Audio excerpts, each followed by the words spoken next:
Well, I think we'll get started. I'm Dr. Philip Ducray, and I'm currently the program manager of the Nashville Symphony's Cello Rondo program. And thank you for joining us for this conversation about what it is to be a program manager, program director of one of our Pathways programs.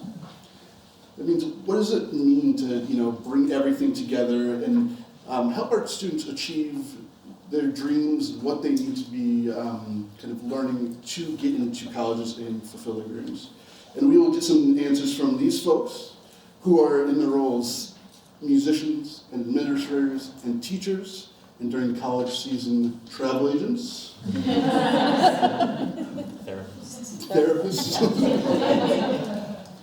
And then one last thing to mention, our session will last about 15 minutes, and the last 10 minutes will be for your questions. So we look forward to those, and we have a lot of questions, so let's dive right in.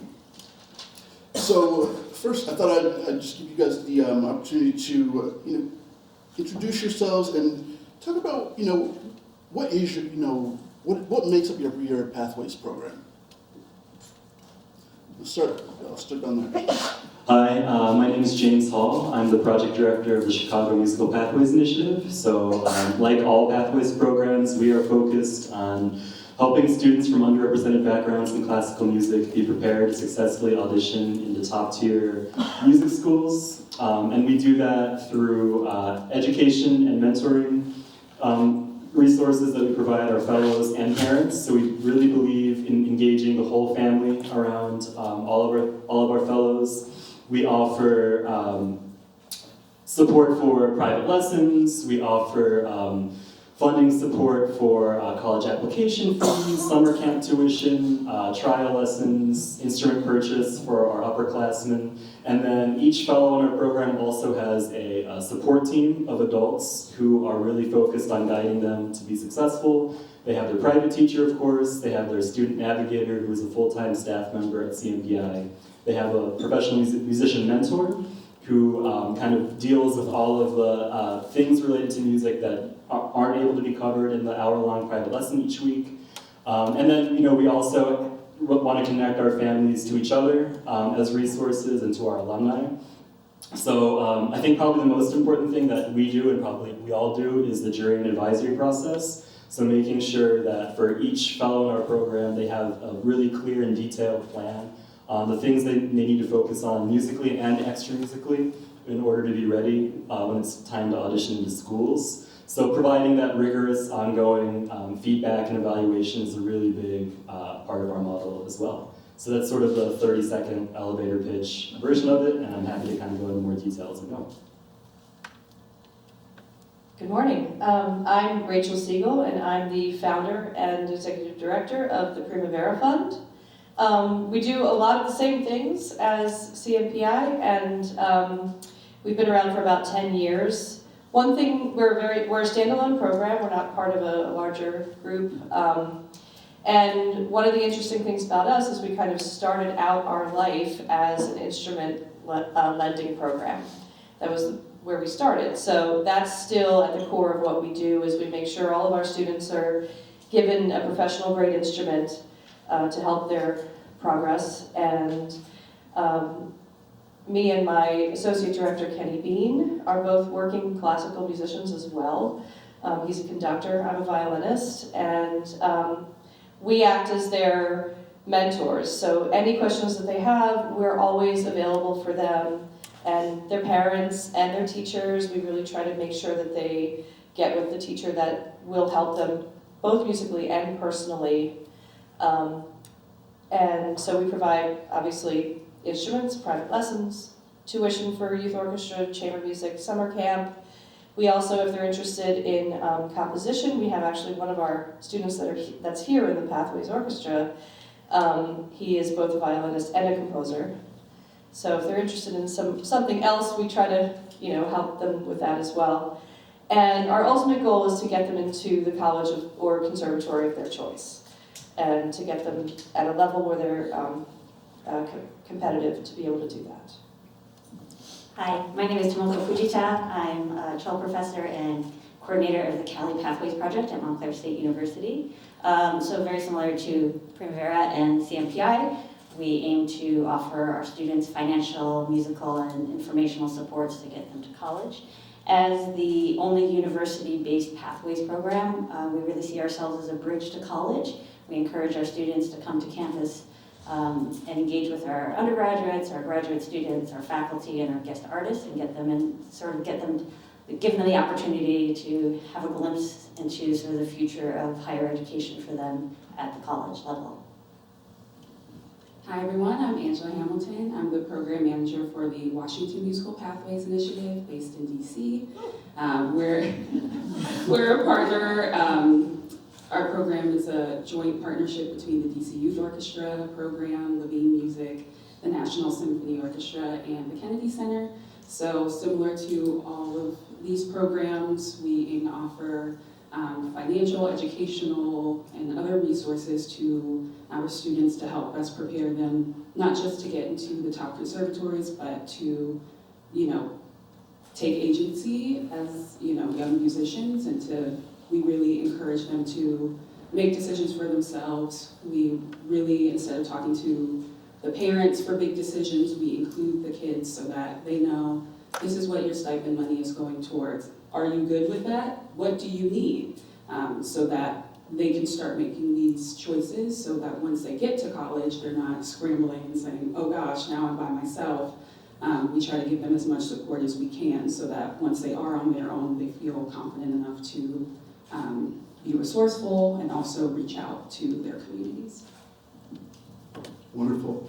And then just to speak about the National Symphony's Accelerando quickly, we do the same, we do many of the same things, from the juries to the advisory meetings to the goal to get into college and, all of those things. But maybe what makes, I think is kind of a hallmark of our program, or actually two, is, our community and our community partners. I think, we have a lot of buy-in in the city to, from our partners. A lot of collaboration kind of drives our program. And then I think that just the second thing to mention is that,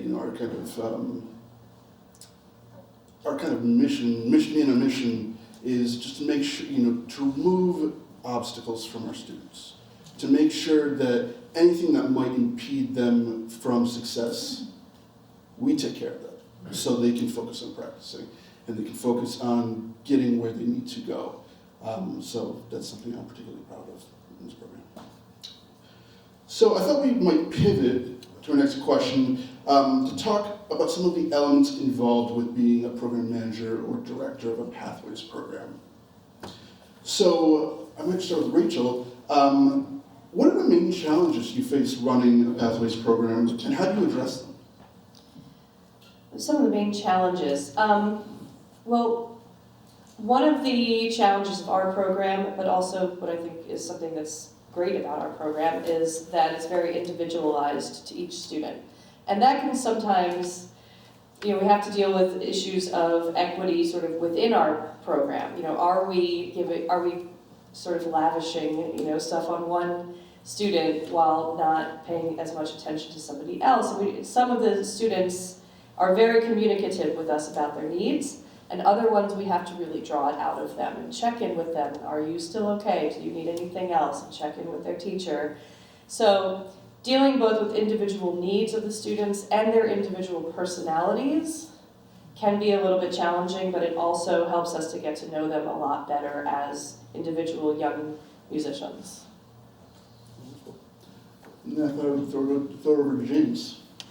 Yeah, thanks. I'm really glad that you're asking this question today after yesterday's panel. Can I just recognize the student panelists who were took part in yesterday's panel? So I'm really appreciative of all of them because they did such a great job of articulating what's top of mind for them being in their first semester at college. And afterwards, I took copious notes and we talked with a lot of the other Pathways managers around the country, and we were feeling a lot of different things. Definitely appreciation that you all were so forthright and articulate and open about how you were feeling, and also proud, obviously, of seeing how much you've just grown in the short time you've been in school. And also a feeling of like, well, okay, you said you wanted this and this and this, and we do those things. So it's like, how do we reconcile that and make sure that when you're in our program, you have the space to take advantage of everything that we offer. So it's like, if practice strategies are important to you as a freshman in college, you know, I know that at CMPI we offer those workshops each year. So it's like, okay, we have to make sure that we're not just programming them, but you have the space to come and to take advantage of it. And like, even if you're not able to attend, we record all of our meetings, so it's like, okay, maybe we need to be really intentional about saying, come to our office and let's watch the video together, if you can't make it. You know, the things about the career panels is the same. You know, we try to be really intentional about making sure that our students, when they leave our program, know about all the different ways they can make a living in classical music.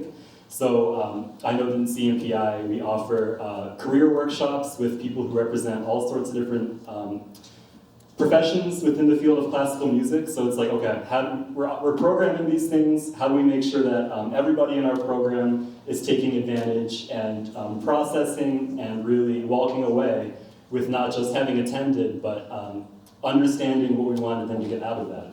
So that's something that I think we need to be looking towards y'all to help us figure out how do we bridge that gap. You know, because I think that I felt validated that the things that you were saying were important to you. It's like, okay, we're agreed, those are important to us too. So how do we make sure that, especially for the things that we're already doing, that they're fully actualized so that you are taking full advantage of everything that we offer in the program. I'm also really grateful, I don't know if he's here, the person from USC, who said that you should treat your first semester in school as an all-you-can-eat buffet. Yes, thank you.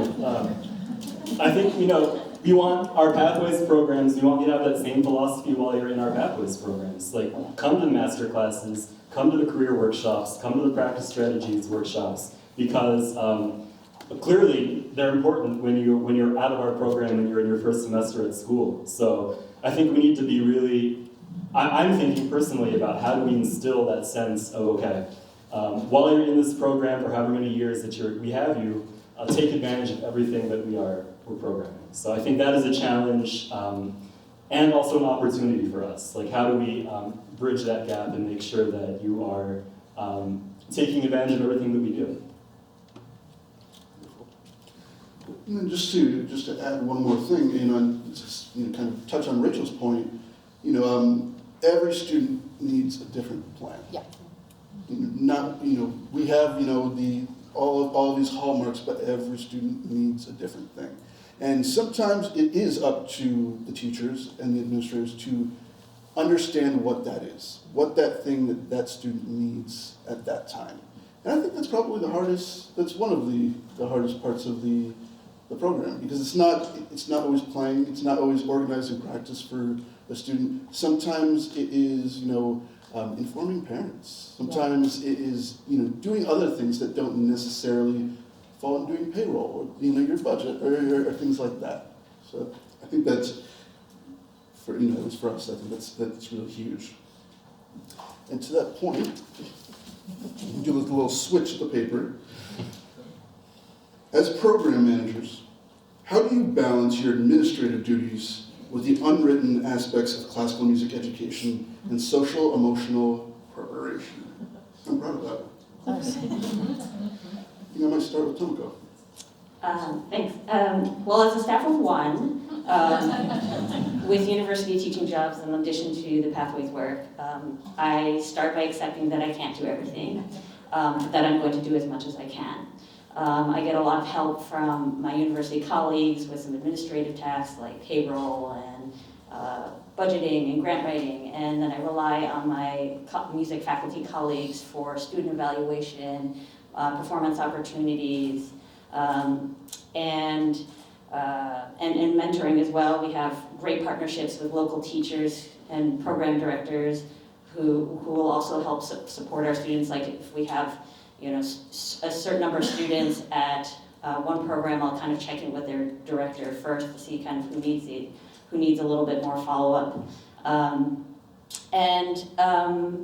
Beyond that, I think trying to be as available to students as much as possible. I really try to, with texts and emails from students, I try to respond really fast so that they know that I'm there listening and I'm ready to help them out. Wonderful. Well, pass it to Angela.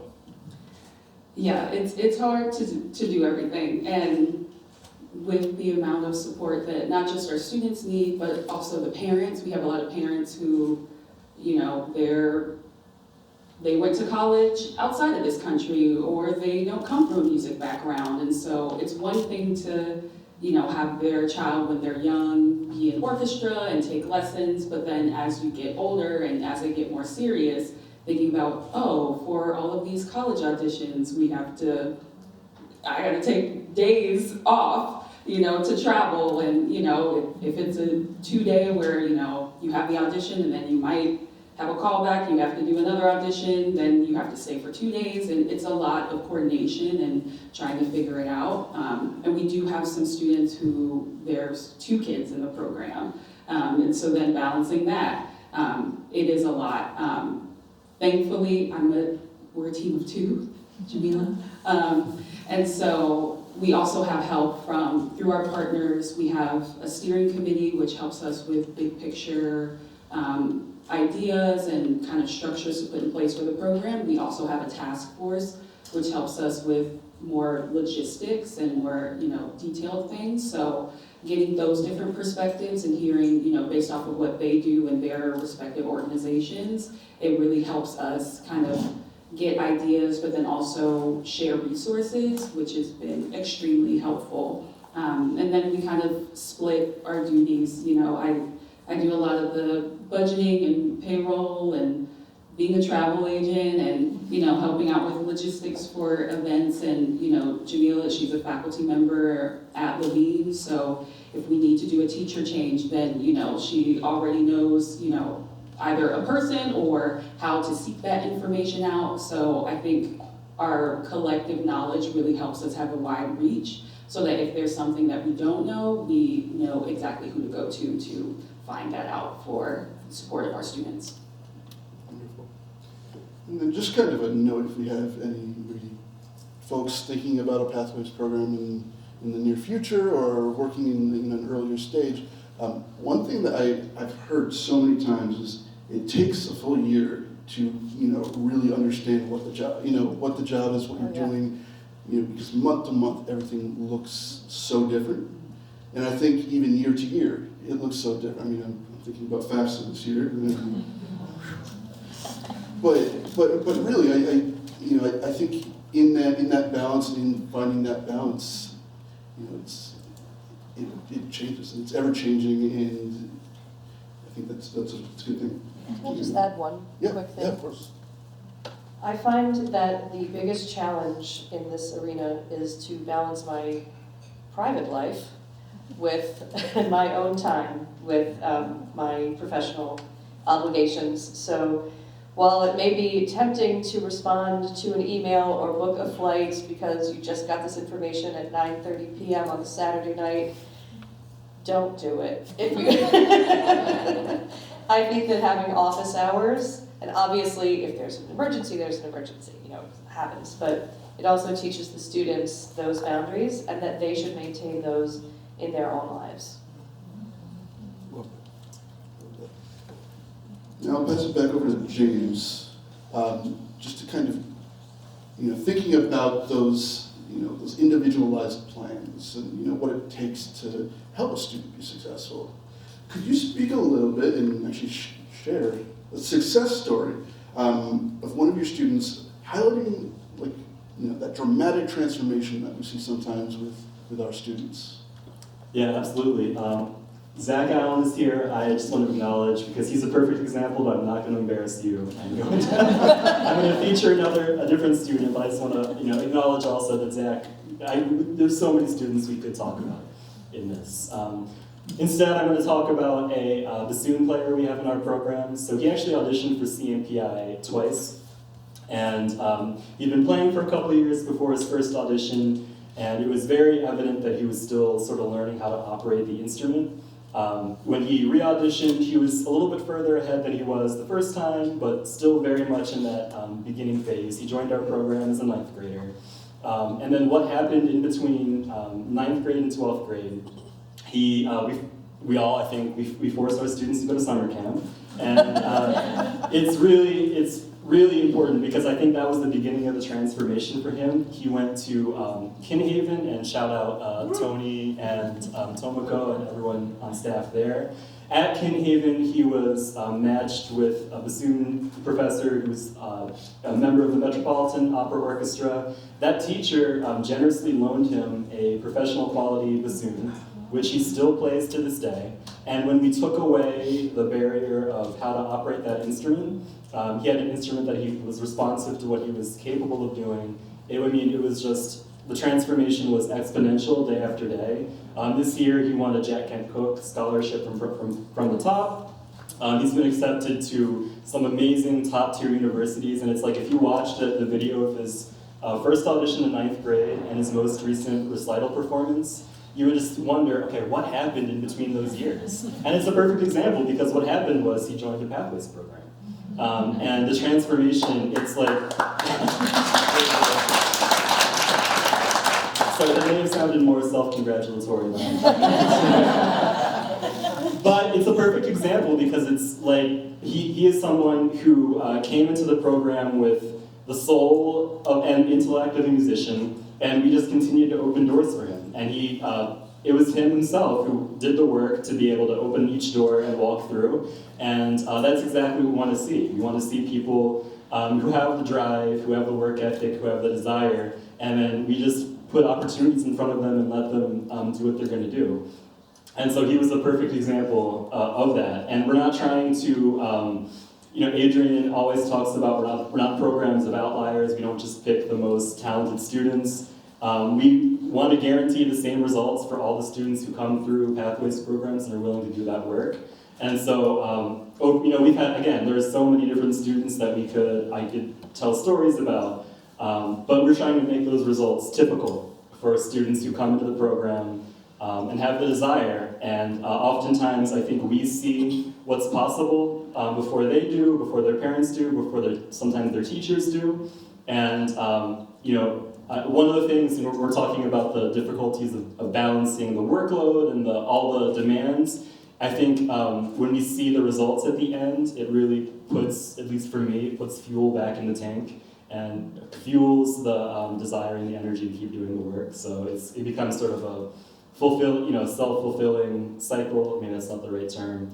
But for those of you who are thinking about launching into this type of work, it is unbelievably gratifying to get to the end of a process with a student and see that, first of all, to see what they're capable of, but also to see the satisfaction they get from exceeding the expectations they had for themselves.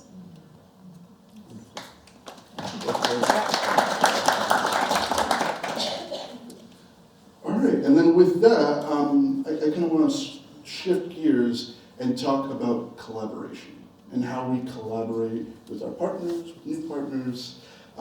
So I was hoping Angela might start us off with talking about a successful partnership that she had a role with, and how you've worked with those people. How have you seen those collaborations benefit both parties?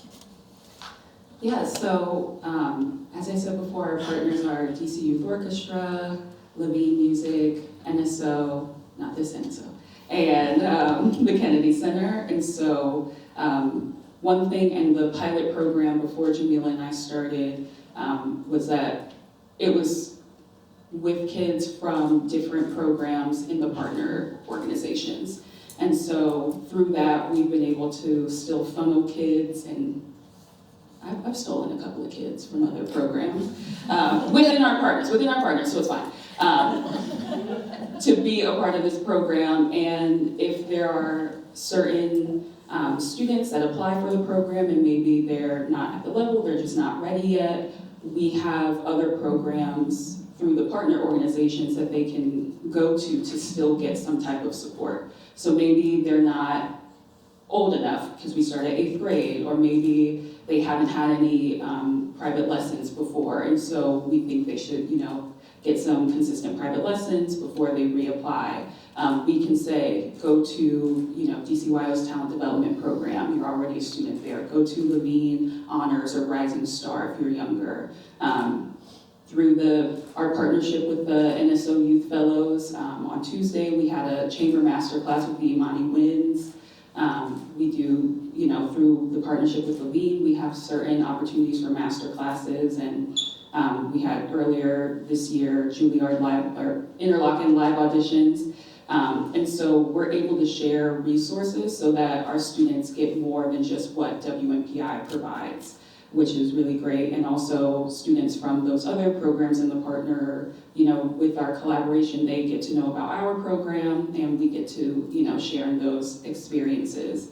And then we also have the Baltimore Pathways program. And so, we talk with them and we're always trying to figure out, okay, can you guys come down to the Kennedy Center for, a talk with some of the NSO members before a concert? Is there opportunity for us to, get together to go to a baseball game? We're still trying to make that work. We haven't done it yet, but we're gonna make it work eventually. And so we're always trying to, through sharing resources, it helps our students get, more opportunities and really, again, connect with the greater community because the DMV is so large. We also, this year, had a collaboration with the U.S. Army Band, Pershing's Own, and so we have a chamber music experience, so we'll have that concert in May. And I think that's kind of unique to the DMV area. We have the Navy Band, the U.S. Army Band. So, for the students and also the parents to see, there are many opportunities for career paths, not just in performing, but, if you are interested in composing, you're interested in music technology, these are people who are working and doing the work, and you can meet them and ask them questions. And so I think it's been really impactful for our students. Awesome. Hold on. Let's go. All right. And then for one of our final questions, I kind of want to discuss, not a hot topic or recently, but instruments, professional quality instruments. I think that, that's just huge. So I thought we might start off with, the question, what is the importance of having a high quality instruments for our students? And how do we get them to access them for other opportunities? And I'd love to hear from you first, Tamiko. Thanks. Instruments, in a way, are everything. How can you study music in college if you don't own an instrument? We have a student who came to us. He even came mid-year. We had already closed the admissions process, but a local band teacher told us about this bassoon student he had in his class, and he really thought he was going to make a fantastic music educator, but he didn't own a bassoon. And so we brought him into our program, and he was taking lessons for the first time, and our professor said, "Oh, he's doing great. He's got a lot of potential." So we went. He auditioned for MSU, got into MSU, and we have since purchased him an instrument, and he's a straight A student involved in like every ensemble that he can, and he wouldn't be pursuing music otherwise because his family just couldn't afford one. I mean, bassoons are really expensive. The other thing that I would say that I've learned, and I think like the power of the Pathways program is that we have an ability to advocate and have partnerships with dealers and vendors. There's a lot in the instrument purchasing process that I think my family is not, I'm not from a family of musicians. My parents, we didn't really know that much about how to go to, buy an instrument, and for us it was a lot of money and like how to do it the right way. In some ways I think we got really lucky. And then along the way I've kind of figured it out a little bit more. But yeah, I mean, we have some amazing partners who because we're representing, a number of students, they will cut us a little bit more of a discount. I was also shocked to learn that like some music vendors have like pretty steep discounts for school accounts. So that has been an incredibly powerful thing for our program to be able to get, especially winds and brass instruments, discounted. The students wouldn't have been able to get that had they been shopping by themselves. So I think that this is one way in which the Pathways programs can really, really help students. Wonderful. And I thought if Rachel has anything to say on that.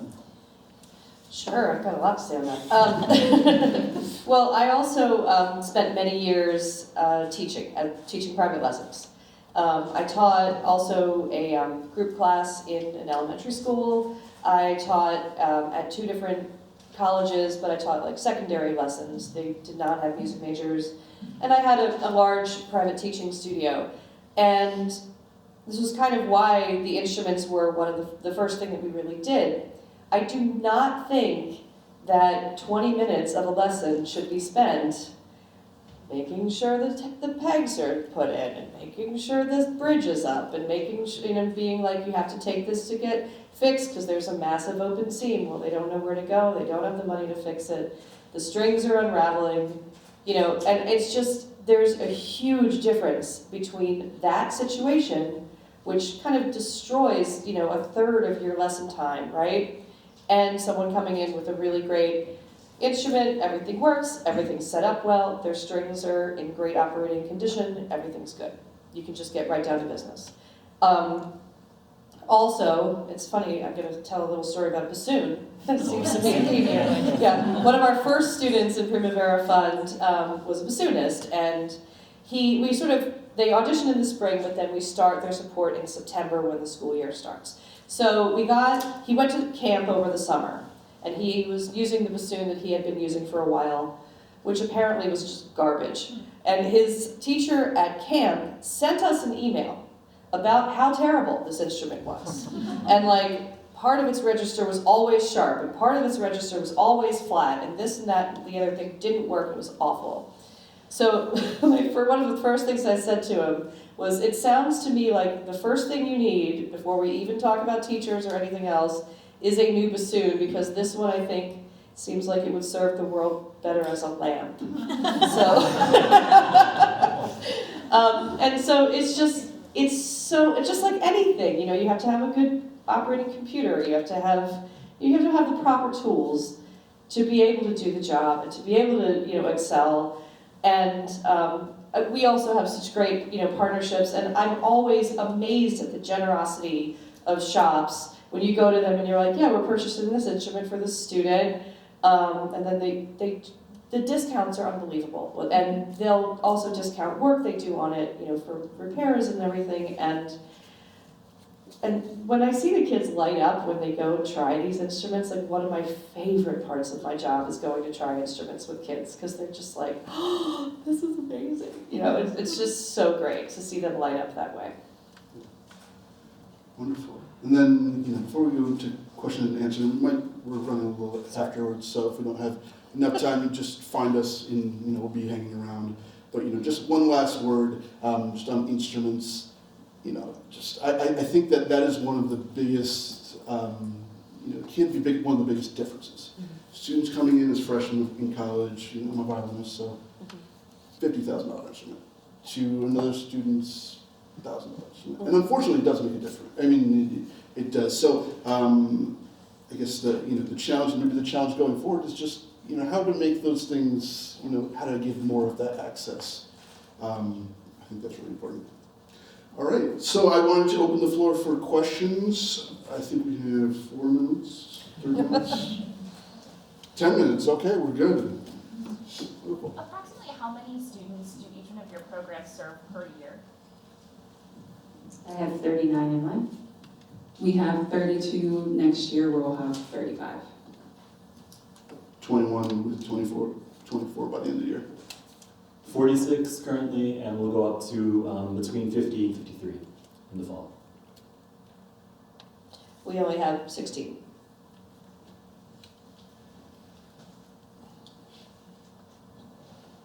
Yeah. Question for Angela. You mentioned that you have a steering committee and a task force, I think, and I was just curious, who makes up those committees, and maybe just a bit more detail on how they support the work. Most of them are here. So for our steering committee, it is Warren Williams, Jones, who's the Director of Music Education at the Kennedy Center, Evan Ross Solomon, who is the Artistic Director of DCYOP, and Amy Halbruner, who's the VP of Music Education at Levine Music. And so they help us with kind of wider visioning. Right now, we're thinking about kind of our 5-year plan, and we were originally Mellon funding, and so right now we're thinking about once that is gone, you know, how will the program shift? You know, what is the program going to look like? So they've been really helpful in that. Our task force is made up of Logan Massey, who's the Director of Music Education, Student Services. I don't see you. You're somewhere. Oh, he's there. And Ross Kaufman, who is, oh gosh, I'm so sorry, Ross, I don't know your position. But he works with the music, he runs the Youth Fellowship Program and the Summer Music Institute at the Kennedy Center. And then we just onboarded a program manager at DCYOP, so he'll be joining that task force as well.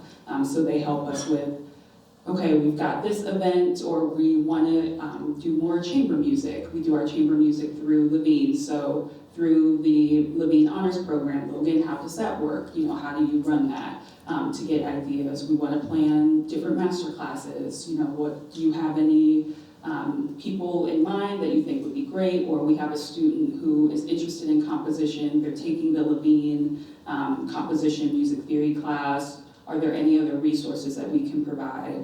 We have a junior who was really interested in music therapy, and so through Levine, we're able to connect her with the music therapy people there, so they kind of help us on the more kind of detailed day-to-day aspects, and it's extremely helpful for us. It was generally something that's made up of the partners. Yeah, it's made up of the partners, yeah. Yes? Yeah, so thinking about also the conversation that we were having yesterday, one of the things that you mentioned is giving students space to have that sort of luxury to practice and get the work done. Do you have any insights on when we should start to introduce ideas like also writing invoices, building a website in a way that doesn't feel distracting to build a technical foundation? My thought on that is that, you know, I think those things are important, and you can learn them pretty quickly. So it's like, if you're interested in learning to write an invoice, that's something that you can have a one-on-one conversation with a student about. I didn't know how to write an invoice until I was maybe, like, this is 3 years ago, and it was just someone asked me for an invoice, and I Googled how do you prepare an invoice. I read, it was like, you know, one of the ones where it's like 5-minute read, and I did the 5-minute read, and then I learned how to do it. So I mean, those types of things, I think they're important, but to your point, I don't think that they should detract from the main focus of what we're really aiming to accomplish with our students, which is making sure that they have the opportunity to further their training at the level that they're capable of. So for me, it's like, it would be a bigger shame if a student wasn't able to attend the school of their dreams because they didn't spend enough time working on the things that are important in the audition because we were focusing on too much on website design, or I'd rather have somebody get their foot in the door at the school that they're aiming for and then learn those things when it's important to learn them, rather than the other way around of, okay, you know, you fell a little bit short for these reasons, but you know how to design a really good website, honestly. I'm just being candid about this. Maybe other people have different opinions. I think if we cultivate curiosity and a culture of, like what Angela was saying before about agency and kind of encouraging students to advocate for themselves, I think that, you know, as James says, you get out there in the real world, you can figure some of these things out pretty quickly, or you can ask somebody. I do want to just add something quickly. On our website, one of the first things we do when someone becomes a new Primavera artist is we have their professional photos taken.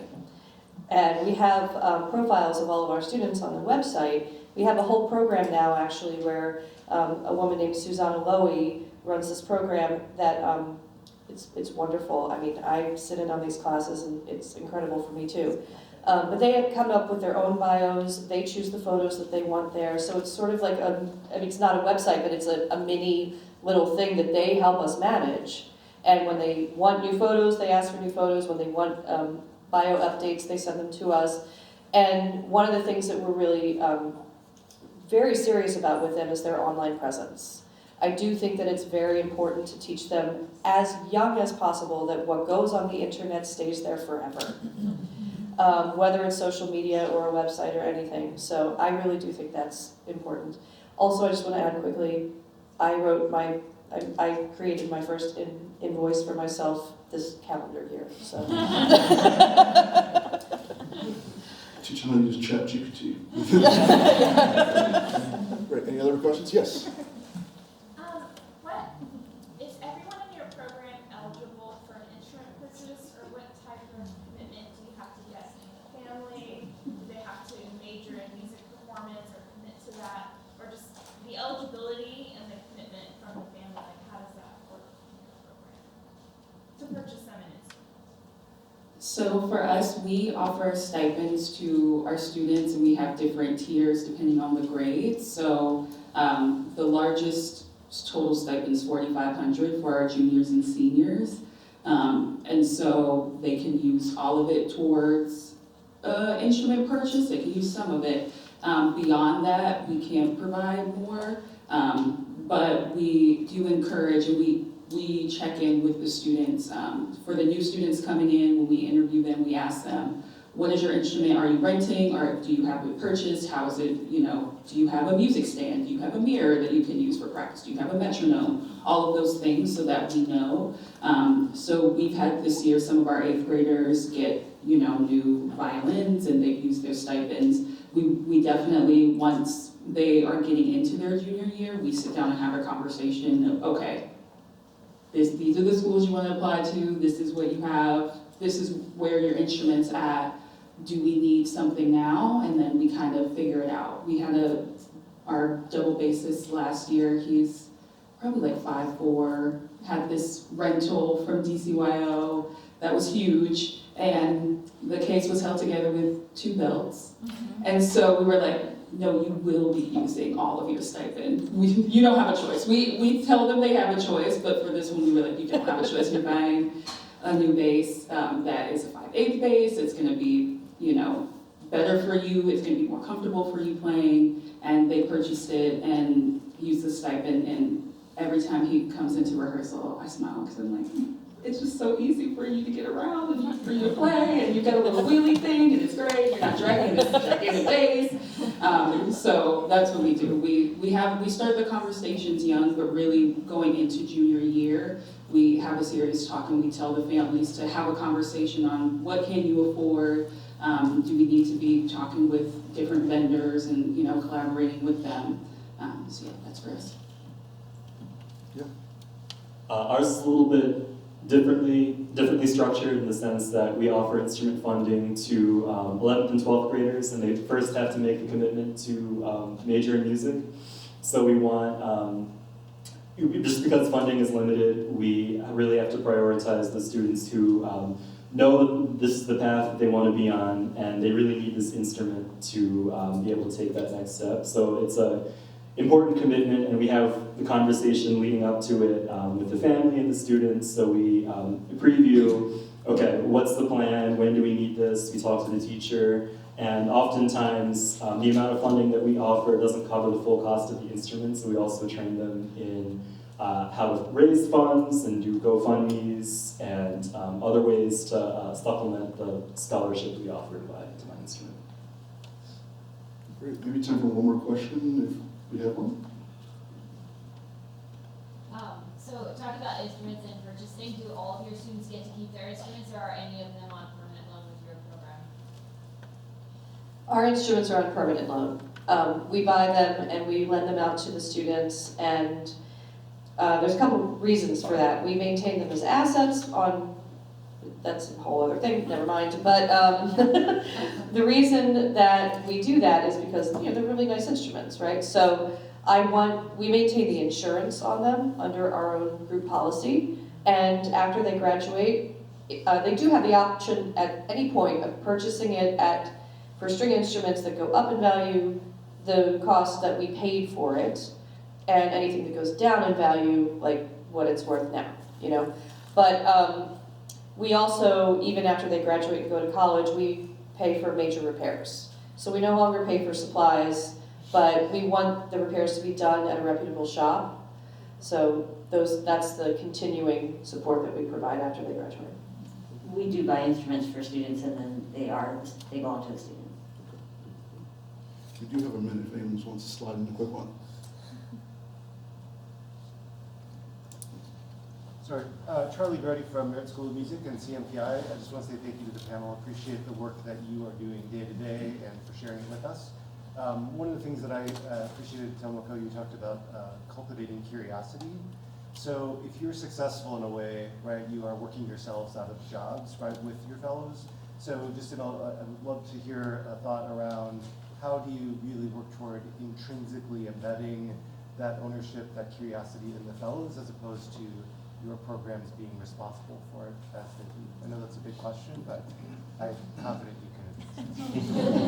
Well, one of the things we've been piggybacking on is an initiative at our school, the Cali Immersive Residency Program. So we've been bringing in artists who are amazing at, you know, the performance side of things, but they're also doing, you know, something innovative and finding success as musicians in the 21st century. And so we really have been trying to carve out, you know, sessions for our fellows to spend time with these artists, learn about them, and ask them questions. And that's proven to be, I think, one of the ways that we are trying to let them see that it's, you know, there's more being music than just like practicing your instrument.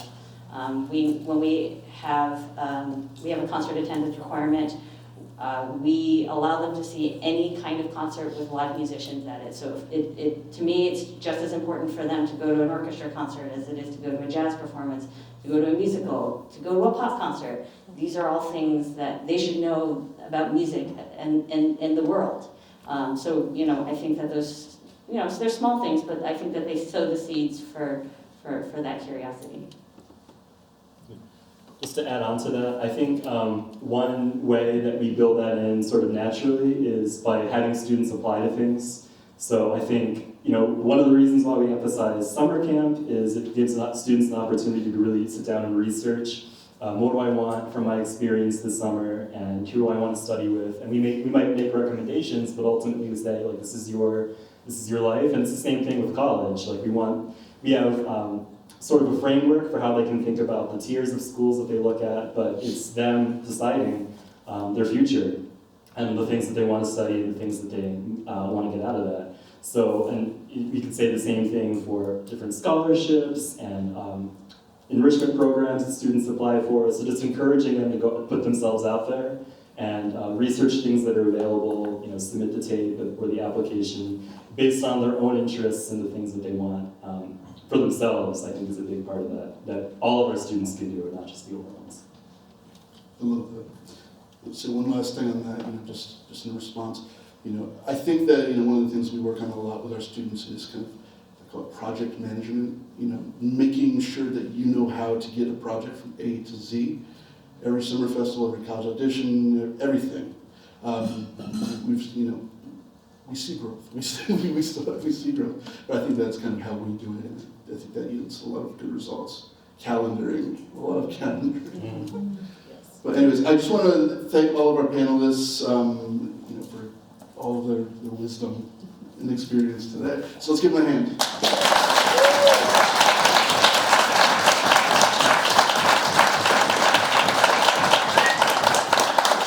And thank all of you for coming.